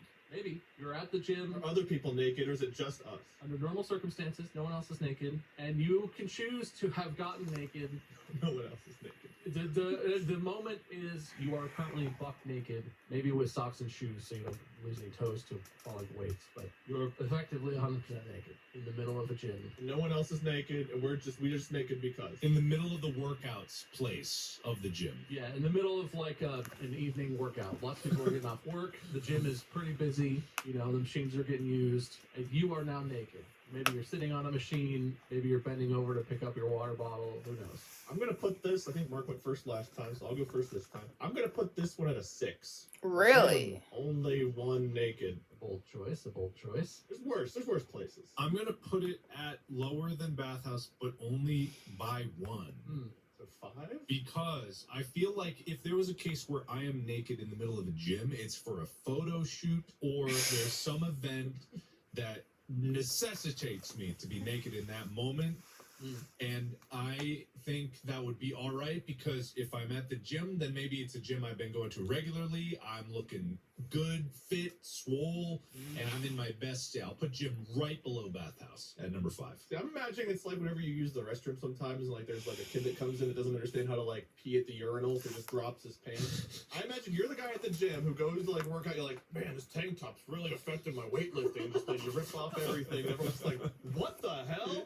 And you're just butt naked, bending over, taint out, dick up, whatever, doing your workout, and no one understands why this is happening. Yeah. Sure, whatever. That still puts it at a 5, even in that case. Even in that case, it's a 5. I like it. Definitely a 6. I also put it as a 5. Damn it. Random happenstance, but that's fine. Yeah, me too. I said fuck it. I'm pretty much alright. done. So The sorry, wish I other put stuff I had to it do back with outside. my Yeah, me homework is too. reading, and I like to read aloud. That was so. another pretty chill one. But all right, moving on. Yeah. The third one we're going to look at and analyze is in front of family members outside of your immediate family, so like grandparents, aunts, and uncles. So they it's like a family get together at home in the privacy of your home, but in front of 6 or more family members. Some of them are outside of your household. Maybe you were taking a shower. And they're not naked. This is just us naked. Just us naked. You are the only one who's naked. Everyone is hanging out, playing a board game, having a drink, whatever. I don't want to see my cousins being petrified. I think. So yeah, maybe you were telling a towel, maybe someone burst into your room and then shenanigans ensued. Who knows? You are naked in front of a bunch of family. And they haven't reacted yet. They're just staring at you in shock. Okay, in shock. In it's shock. gotta be because Yeah, rationalize this. There was some horrible insect crawling all over my clothes, or I spilled hot oil on myself and I needed to rip it off. This is the safest place I could be. These are people that are willing to help me, and they know me, and it's all good, and I put it at a 2. Yeah, Put it 2. in at a 2. There can be no safer place. Maybe. They've seen me naked when I was a kid. I was a baby They've once. seen all that. Yeah, but my cousins haven't. I was also going to say so- a 2. I don't think that's that bad. Wow. Yeah. I was between 2 and 4, and I was like, I think 2, because just being family, it's like, that'll be that funny story you tell a few years down the road, but family, yeah, that's not that bad. Well, I also had that attitude. Ooh. Really? I didn't think we'd be in such tight agreement on all of these. But yeah, that's the idea. Especially since Mark and I don't know the list. Well, I imagine. That's the idea is that basically I had to is, I would be a little embarrassed because it's a funny story and then people are going to talk about it forever because it's like, you remember that? Stupid. But it's really, that's one of the best places that could happen, probably. Could be way worse. Man, bathhouse sure looking like a more number 1 now, isn't it? Like, for example, in the next example, what if you were fully nude and unaware that you were in the background of a live TV news broadcast? I don't know what you're doing. I don't know if you're in your apartment and they're filming into your window. How clear is it that it's us? Yeah. 100% clear. Oh, you are the God. closest subject in the background, and you are moving and clearly a naked person doing something as the reporter is talking about whatever the hell the reporter is talking about. So, like, if they were up against a building and there was a window and a curtain drew up in the window right behind where they were framed, and you are there, but you don't see them. Your self-installed window covering slowly peeled off and sank to the floor all by itself, and you are now fully naked in front of a fully clear, see-through window 20 feet away from the camera that's filming the broadcast. Okay, this one's 4 for me. That's because I can spin 3. this as like, did you guys see what I did on the news? Oh man, I'm the talk of the town. Like, I would totally make it sound like it was intentional, even though it wasn't. I'd be like, everyone's gonna be talking about me now. What a move. I'm so confident in my looks, man. I was on the news naked. Number 4. You know, honestly, you stole my thunder. Well, that was my turn to go first. That's what happened. I also am of the mind that I'm like, all right, if this is what it's got to be, if this is how my dick's going to leak, I guess, you know, there's no better way to do it than to own it. It would just be, if it could be the talk of the town, you know, honestly, I would be okay with that. If it had to happen, if it was against my will, it really depends on what I'm doing. But I only have a 3 and a 1 left up in the upper echelon. I really don't want to have to kick out something. I've got 1 and 5, so I feel Oh, man. none of these have been that bad yet. I'll put that at a 6, though. I would rather that not be, because I've released my, quote, tasteful nude calendar where, you know, my actual dick wasn't out. Nah, fuck it. 3. Yeah. News. News. Put me on the news. Yeah. Who watches the news anymore anyway? Old people. That's true. Nobody who's our age would watch that, so I guess it'd be fine. Yeah, it'd be fine. Until it got clipped and put on the internet as like a funny moment. But then it'd have to be blurred. So that's true. It'd be all right. It'd be censorship. Then you get the notoriety without having to show your dick to everybody. Yeah, easy. Oh, I should have moved it to 1 if I knew it was blurred. I thought it was uncensored. Well, it would only be blurred once it's posted online because you can't post a YouTube video with a penis in it. But it would be uncensored on the live broadcast. All right. That's interesting. Not so worried about that one, huh? Yeah, not too Still worried. 2. Where'd you have it? I put that as a 6. Almost Really? lined up. I would not like that to happen, mainly because I like you definitely could am I own it, grading but I this don't really wrong? have as much of the personality where I would be comfortable just being like, yeah, I just look at what I did. People wouldn't believe that. I would be like, oh, I did it on purpose. I got those guys, and they'd be like, you were like picking your nose. You clearly you had no idea that was happening. You're an Is idiot. it too late to change my answer? Is it too late to change my answer? You can change it. We haven't I'm moved changing on. 6. I'm going 6. Final answer. Okay, I snuck it down. People can call me a coward all they want. I think there's a better thing to put in 3. I'm living by my list like we established at the beginning. I'm holding true. You had 4. I don't have 4 open. I got 3 open. I'm not going to put news up at 3. Coward. Okay, this one. You should have just owned your 3 like you would own the news. This one you have to come with me a little bit. Okay. It's a specific premise that Okay. definitely can happen. I'll sell myself too. Yeah. You think that you are asleep, having that dream that is apparently common, where you're in class, in high school specifically, and you realize that you are naked. And then you realize that you're not asleep and it's not a dream. You're actually just sitting I'm in in third high period Spanish, fully nude. And somehow you've gotten into this situation. Don't ask me how, because I couldn't come up with a reasonable explanation. But you are now sitting in high school, third period Spanish, fully naked in front of the teacher, In third God, period? and also your classmates, which is probably the worst part. I actually went out to the bus one time and I forgot pants. I was wearing like those little kid like whitey tighties. I was in like 1st or 2nd grade. And I went to the bus stop in my underwear. Oh, that's too young. That's too young. This is high school. High school. High When school. it matters. Okay, so high school Hell is whenever no. you're like, was it Mark first this time? No, I It's went. got to be marked first eventually. You know, you seem confident. Go for it. All right. High school is whenever I think you're like the most emotionally compromised about caring about other people's opinions. I feel like those are people you've been growing up with since you were a kid, unless you've moved around. But it's like at that point in time, those people's opinions mean more to you than almost anybody else. So for the state of mind I would be in, and for the lack of self-confidence I had in junior high and high school, that would be one of the worst ones for me is at school. I will put that at a 9. Because of the mindset I would have at the time. Oh, I did. At the I time, did that would be do so it worse. devastating. I would Is want one to is move best, immediately and 10 never is see those worse. people ever again. That would be so devastating. If I'm in high school me's head. Looking back, who of cares? 1, At the 2, and time, 3, that would have mattered a make lot. it a 9, Yeah. 8, and Man, 10. that is tough because I really wonder how it would have affected me and my life going Right? forward from I that don't know how moment. the- Because I was I already like forgot a how very it shy high school experienced, kid. If but I I would not suddenly, want like, that this was one of my happening. worst fears, I think, is just like, oh my God, what if I just like, suddenly got naked and just, or everyone even perceiving me as a human being just in general. However, that being said, I'm only looking at this like versus the news, right? So like, is it worse than the news? Yes? No? Maybe? The only reason I put it there is because of my mindset at the time. If I'm in school, I'm so much more susceptible to people's opinions. Whereas on the news now, it's like, who cares? I'm already married. Life's fine. People, if anything, it's just more exposure of both me and myself. So, hey, views. I'm going to put it at 3.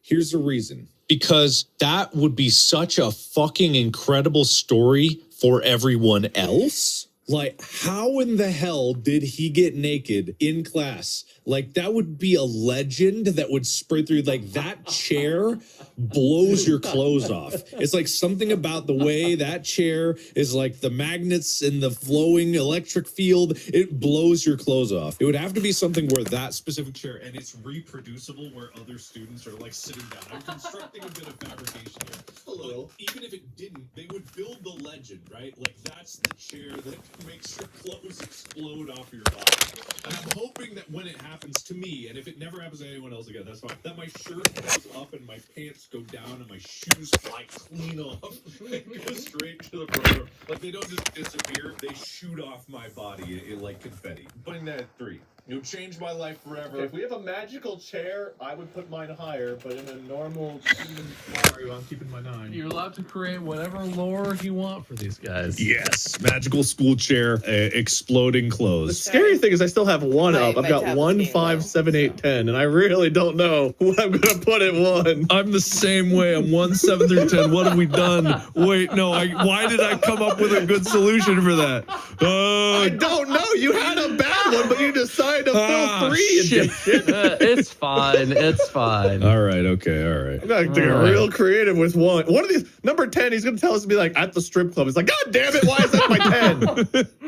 Okay, So well, I 10 should is probably worse. change that option. Damn it. All right, let's do this one next. I think this should be easy. Okay. But we'll see where you guys land on it. We don't have many slots left, so it's getting easier. You are fully nude, running through the streets, along the sidewalks, maybe in the road a little, of a big city. You're in New York City, you're in San Francisco, LA, somewhere where it's a big city and there's a lot of people around. And you are naked and running. You can create any other information you would like, but fully public, lots of people are seeing you, you're running around. I've got my answer for this one already, Mark. You go first. senior If I'm streets. doing this, I'm in a I real never bad did it. spot. I'm never I feel gonna like do this it. has got to be I pretty low don't know because why you're at a pretty people did low it in my point. high If you're school, running but through no. the streets naked, you're either running for your life or you don't know where you are. And I think like both of those are representative. You know, who's the guy that was on the street, that the Coney 2012 guy that started slapping the ground and shouting to the heavens butt naked? That's what level of emotional disturbance I would be to be at that point. I'm going to put that all the way down at a 9. Ooh. Not quite 10 is the worst.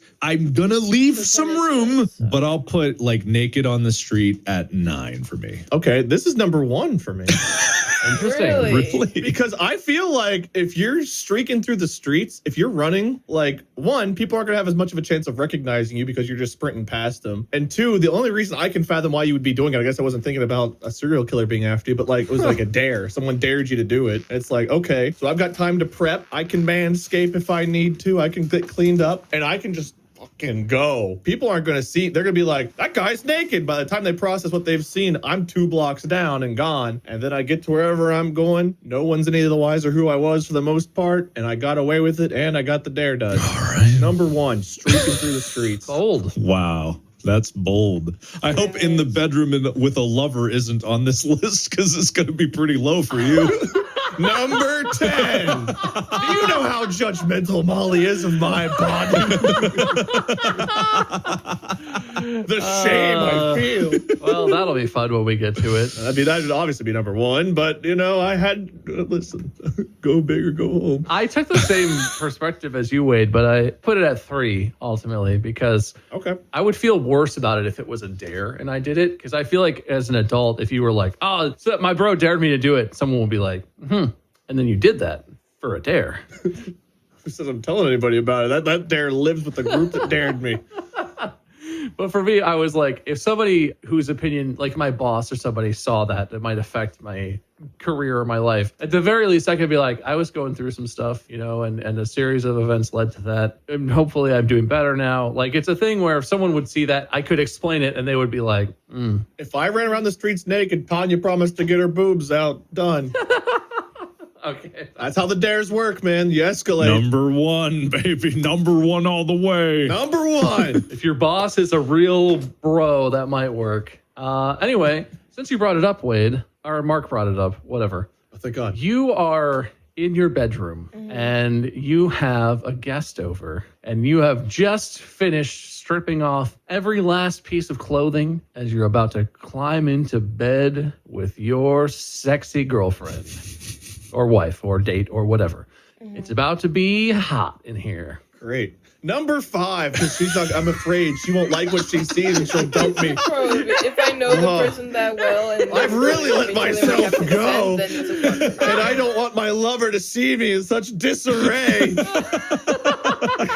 Definitely not because it's the highest number I have left available.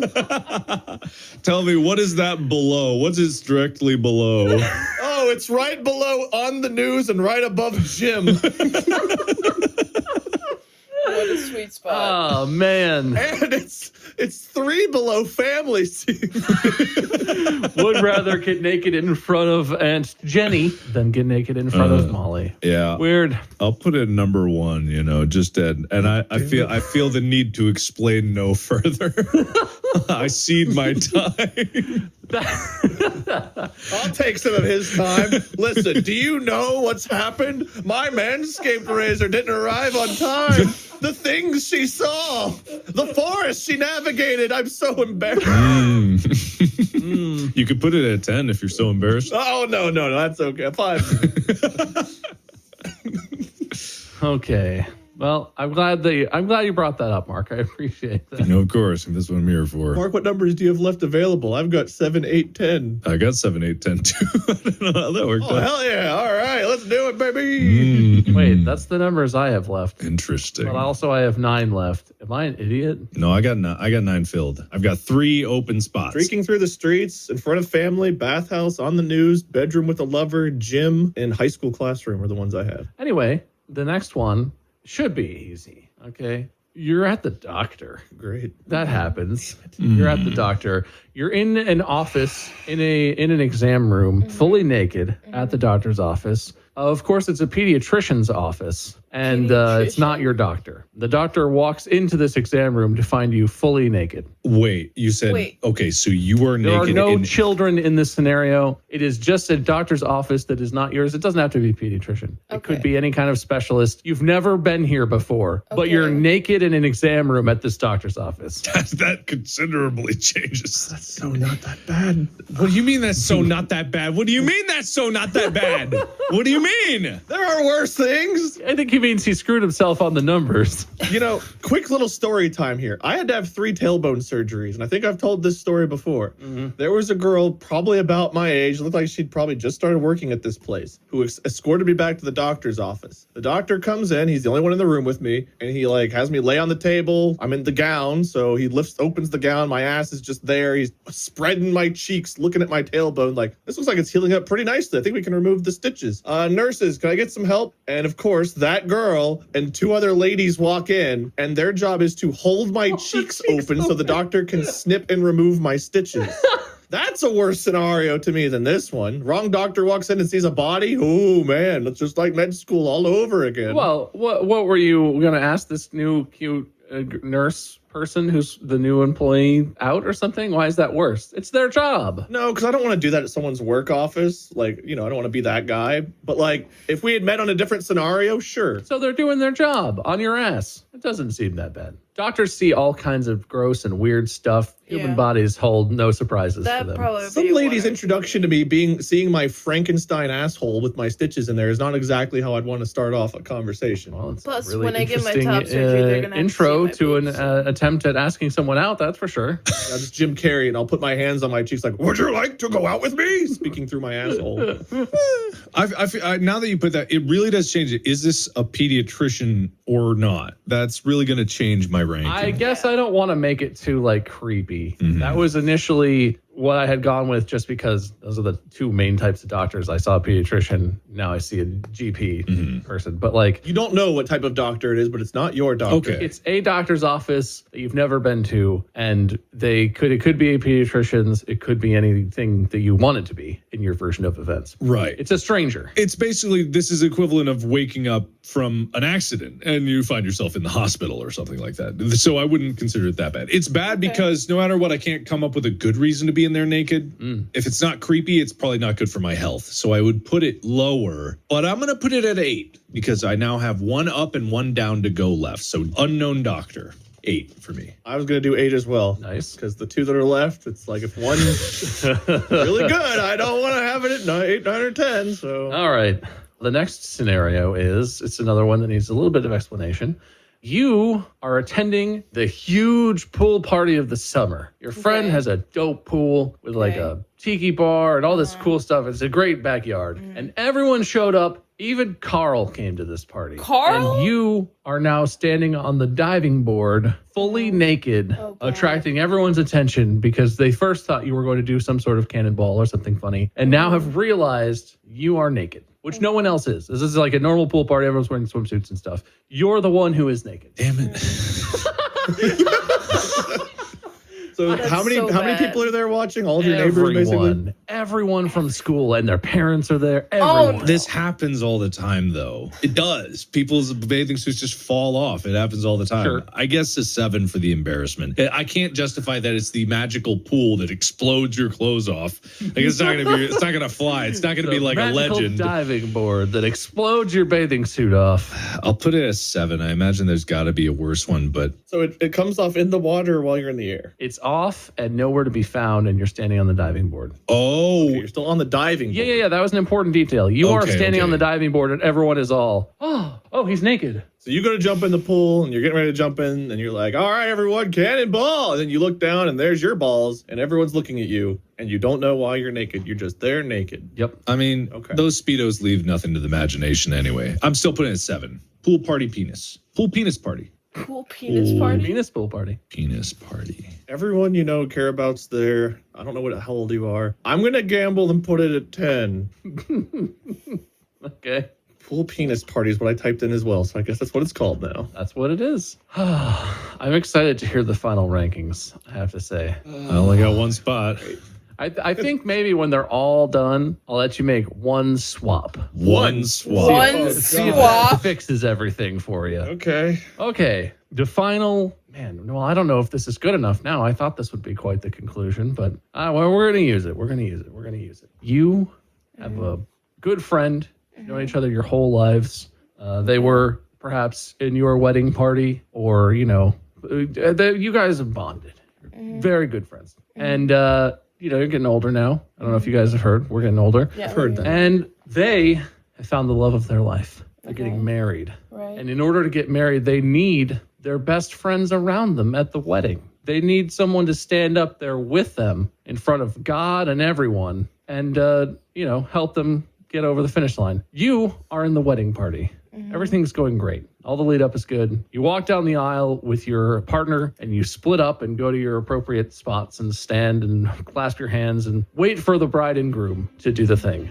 Groom's up there. I don't know how weddings work. The bride is walking down the aisle. It's beautiful. Everyone's crying. It's fantastic. The bride and the bride's father get to the groom, and the whole thing where the father, hands his daughter's hand to the groom and says, "Don't hurt her or I'll kill you in your sleep," or whatever they say. And as the father is, turning to go sit back down and everyone is looking at the front in the bridal party, you inexplicably rip off all of your clothes and get butt-ass naked, but then start standing back in your exact same spot, expecting the wedding to continue. Cross your hands in front of you again or behind you, whatever one's doing, whatever you agreed on. And you stand there and wait for the wedding to continue so your friends can get married. How bad is that? You can do. I'm gonna put it at a 7. You can do subsequent actions. Yeah, I guess you don't have a choice. You can make subsequent actions. You can try and explain why you've done this. But where would you put it? And where is it going to go? Because you only have one spot left, right? That could ruin your friendship with your best friend. That'd be pretty low. I mean, honestly, a 7 might actually be kind of fitting for it for me. I feel like there's a couple that I would rather not than that even, but that's pretty bad because it's not necessarily people that even know you, but some of them do, friends and such. I'm comfortable. Honestly, I'm comfortable with the 7 for that. I'm just judging because I've been at both of your weddings, and I'm just imagining if this exact scenario occurred for both of you,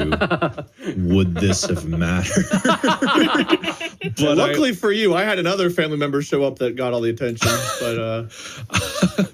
But you know, I'll put it at a 10 for me because I would never want to ruin your beautiful weddings, and that would make me feel the worst, and I won't swap with anything. I'll put it wedding flasher at number 10. Are you kidding me? The wedding video would have made me millions. I could have sold that shit and been rich.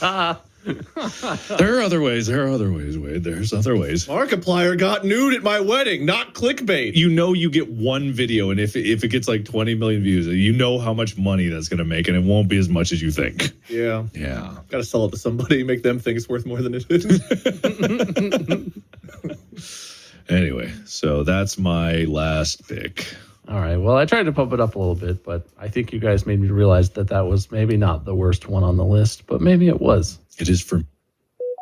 Talking to you about it gives me a different perspective than just thinking about it when I'm trying to work out what I'm going to do with this episode. It's interesting. It's interesting. Interesting. I also think it's interesting that the main concern you guys seem to have about assessing all of these situations wasn't really the nudity itself. It didn't seem like either of you was very self-conscious about people seeing you naked and like knowing what's going on down there or what you look like or whatever. Not that I thought that would be it, but I feel like a lot of people focus on that. I feel like that's a concern. It's a concern for me. I'm pretty self-conscious about it.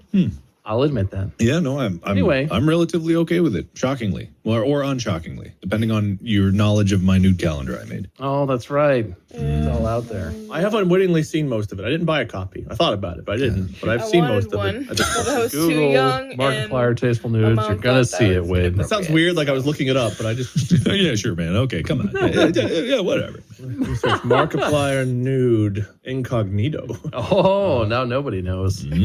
I guess my final list goes streaking through the streets as 1, in front of family as 2, bathhouse, on the news, bedroom with my lover at 5, the gym only one naked, nude at wedding, wrong doctor, high school classroom, pool penis party, oopsie whoopsie. That's how I wrote that one out. Right. If I can only flip one, I'm flipping streaking through the streets with bedroom with lover. Bedroom with lover is 1. No, keep it at number 1, you streak loving bastard. You coward. Well, if I had to flip. No, Coward. don't let him flip. No. Don't let him flip. Let him live with that. Let him live with that. Let the I people roast him. made promises. No, we all heard him say it. We all heard where he put. Fine, then I would bedroom. flip 5 with 4. I'd put the news below with the bedroom with the lover and streaking at 1. Fine. How's that? Bold choices. It's still funny, so I guess it's good. Yeah. All right, good. My list goes as number 1 is lover, number 2 is family, number 3 is magical school chair that explodes your clothes, number 4 is bathhouse, number 5 is gym, number 6 is news, then pool penis party, unknown doctor at 8, naked on the street at 9, and wedding flasher at 10. Worst place to suddenly find myself naked. That's a pretty good 10. If I had to do this over again, knowing them all ahead of time, Wouldn't change a thing. Not change a thing. I mean, I definitely would. Lover at 1, bathhouse at 2. Streaking would still be 3. Streaking would still be up there. I would not like that. That to me is like, that's easy. Streaking at 3, family at 4, wrong doctor. Who cares? There's one person, and they see bodies all the time. Gym at 6, news at 7, pool party at 8, friend's wedding at 9, and high school classroom at 10. Because I feel like my mindset at the high school level, that would be so much more devastating at that point. But streaking in the streets, perfectly fine. You see boobies when you're walking around the streets, it's a good day. So if I'm going to return the favor, so be it. You're welcome. Or I'm sorry if you saw it, I guess. Sorry. Depending on my confidence that day. You're just carrying a sign around with you. On the front, it says you're welcome. On the back, it says, or I'm sorry, either one. Depends on my self-confidence on the day. Lover 5. Definitely lover at 5, streaking at 1. Right. Solid. Of course. All right. I wouldn't change a goddamn thing. Yeah, I feel like Mark's list came out actually pretty reasonable, considering. Thank you. I made you just play roulette with it. Thank you. Good random picking, man. Where did you have the pool party at, Mark? Pool party was 7. Okay, okay, yeah. Yeah, it's not bad. Yeah. All things told. Not bad. Well, there you go. Nudity. I thought we were talking about seeing other people naked. I'm a little disappointed. I wanted to talk about seeing other people nude. Well, that took a lot longer than I thought it would, if I'm honest. I was going to do the whole thing also, but in terms of being a viewer of nakedness. Reddit, tell us we need another episode of this. We need more nudity. Are there any of those that stand out as the thing that would concern you if you saw a naked person in that context? If I saw someone? No. Yeah, so take all those scenarios we were just going through. If you're one of the spectators, your cousin is naked in front of you at your family get together, you're in the gym when someone is naked, any of that stuff. Does any of that even bother you? I'd least like to see a family member naked, probably, because then it's like awkward and I don't know what to say. A stranger or someone else, like, who cares? It was literally just, if it's strangers, whatever. Like, I'm kind of classmate or whatever. Literally a few weeks ago, Amy and I were driving, and on the highway on the side of the road, some lady was just sitting there naked. And we went, oh, I hope she's okay. And then we drove on. Yeah, bold choice. It looked like she was doing her laundry. It really did. Yeah. I guess that's why I've got rid of that too, is we're all pretty casual, not serious, not prudish people. I feel like I wouldn't care either. Free the nipple. Seriously. Who cares? The human body is the human body as far as I'm concerned. If you want to keep it private, that's great. If you don't, well, try not to get in it, do any harm, I guess. Yeah. Family would have to be the lowest one, because it like depends on who. Like, imagine great Aunt Margaret comes to give you a smooch on the cheek. She's just butt naked. It's no. This is weird. No. Please.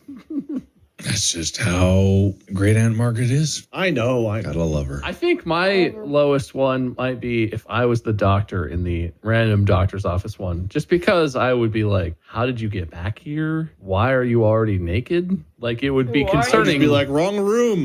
Get dressed. I'll have my associate escort you to the proper room. Who you supposed to be seeing? I'd get out of there as fast as I could. It would be concerning to me, but not for like the nudity necessarily. Just like the situation, I would be like, where's our receptionist? Like, what's going on? This is not supposed to happen. But yeah, I don't particularly care. At the gym, I guess it'd be a little weird if you're like working out and the dude next to you comes over and just like drops his pants. Yeah, that's massive harassment, I suppose. Yeah, that's not great. I guess it would depend on the context, but like that would be my brain would go there first too, probably. Listen up, everyone. Nudity ain't so bad, even though society and everything tells us it is here. It's fine. And honestly, being the person who's naked in all these scenarios, none of those would like ruin your life. I feel like the older I get, the less I care about it too. Like I would be afraid of someone seeing me when I was in high school, but now it's like, if it happens, it happens. Whatever. I don't know. Yeah.